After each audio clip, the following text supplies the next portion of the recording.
Adventures of Bipolar. Adventures with Bipolar. Come on.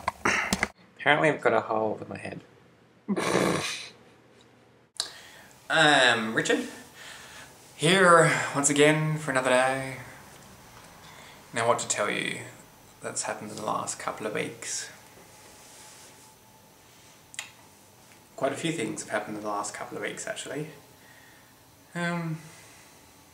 One, my housemates have finally moved out. Thank God. That's major drama. I mean, major drama. Over a period of time during the tenancy, I'd been noticing some stains on the toilet wall.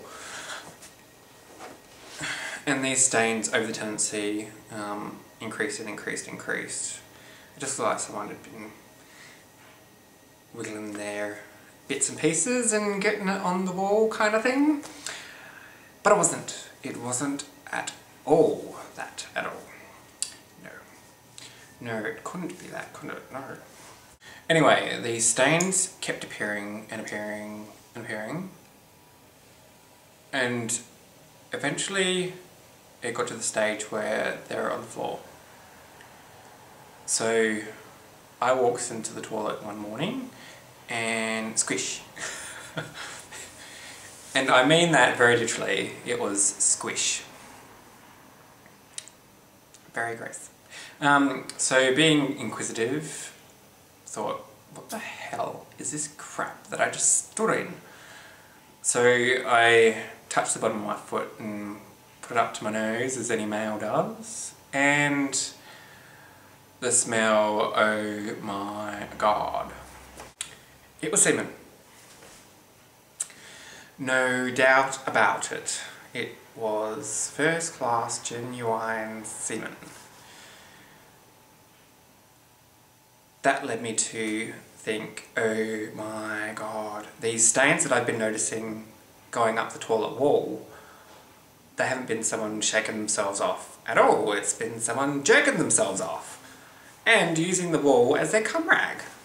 I mean, what kind of individual actually uses a wall as a cum rag?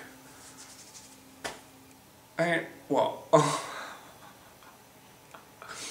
Trust me, so disgusting, it was actually funny.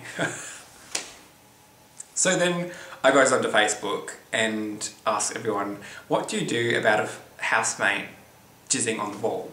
And how do you go about something like that? So I was told, put a sign on the wall. No jizzing here or something like that. So I went onto the net and found this no with a line through it, and I thought, well, instead of writing no jizzing on the wall, which, unless you actually knew what that meant, and these people were foreign, so they might not know what I'm talking about, this is universal, and it's not pointing a finger at anyone, it's just anyone who's in the toilet not to do that on the wall. Anyway, blows up in my face. I get a nasty little email the next day saying that my taste in artwork was a bit to be desired, and they wouldn't mind it if I put the artwork in my room instead of the toilet. And I'm like, huh? So I writes back and tells them how disgusting I found it to have semen up the wall and on the floor, and then the person involved blamed it on my two little nephews of 5 and 3, and I was like going, oh my God, they don't even start producing semen in that stage, for fuck's sake. So yes, so this became an ongoing battle for a couple of weeks, and nasty emails from him kept coming in, and I'm like, dude, I am your landlord. Use a tissue next time, not the wall.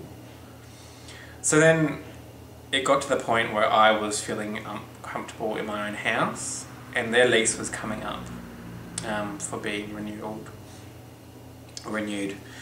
So I decided that there's no way I was going to feel uncomfortable in my own house anymore, so I wasn't going to extend the lease.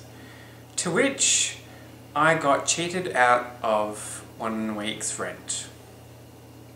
They owe me $110. And I'm never going to see it. Just like all the other housemates that I've had. But yeah, whatever. Anyway, today, after the housemates finally moved out, I cleaned up the room, got the mattress outside because, to be honest, it stinks. So yes, that's all done. But in the process, I destroyed my iPhone. And by destroying it, I literally mean I destroyed it. I have no idea how it happened. I was recharging it and it was on the dryer, and I must have walked past it and it fell on the ground or something.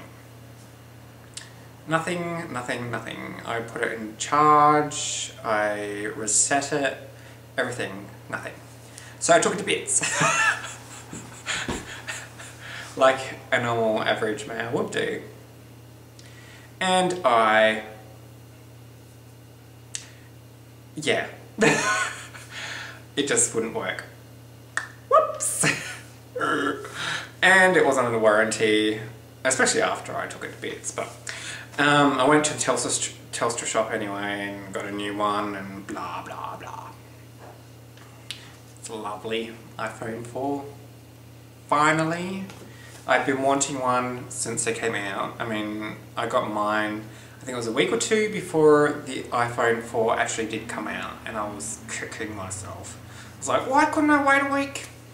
But then, at the time, I wanted to change my number anyway, so it was all good.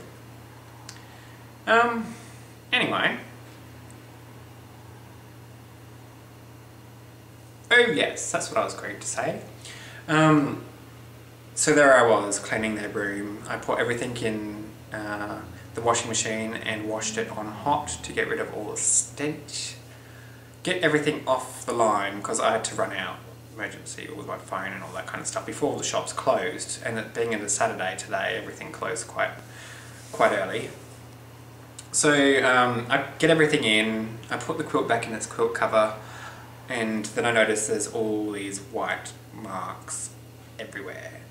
And I was thinking, hold on a minute, I use liquid powder. I use liquid washing detergent. So there's no reason for there to be white marks on this blanket cover. I mean, if you use powder, then you can see clumps of the washing powder on the material usually when you come out, if it hasn't been rinsed properly. So I'm thinking, oh, what the hell? So in further investigation finds there's a big gigantic patch like that in the middle, and then little tiny patches everywhere else. And I'm thinking, that reminds me of something. And then it hit me. The sweetest thing, that jizz mark on that dress. And seriously, that's exactly what it looked like. And I was like, oh my god. So he stops doing it on the wall and starts doing it on my quilt cover. I mean, ooh, this dude, seriously, if anyone's offered him a room, get him out, or he'll jizz everywhere. What the heck? Anyways, tonight having DVD night, if anyone actually rocks up. I'm not sure if they came around while I was out at the Telstra shop. Well, there's another funny story about that. I mean, they all got my mobile number, they don't have my house number, so I was like going, oh crap, because I was doing all my house cleaning so that it would look presentable for them when they came around, because I haven't had guests here for a long time. And broke my phone, so I was like going, oh no, they're not going to be able to contact me. So went out, got a new one, blah blah blah, came home, there's no one here, so I'm hoping that no one came and left. I really should contact them. Yes. Anywho, I'm gonna go and I'll talk to you next week. Until then, keep safe. Peace out.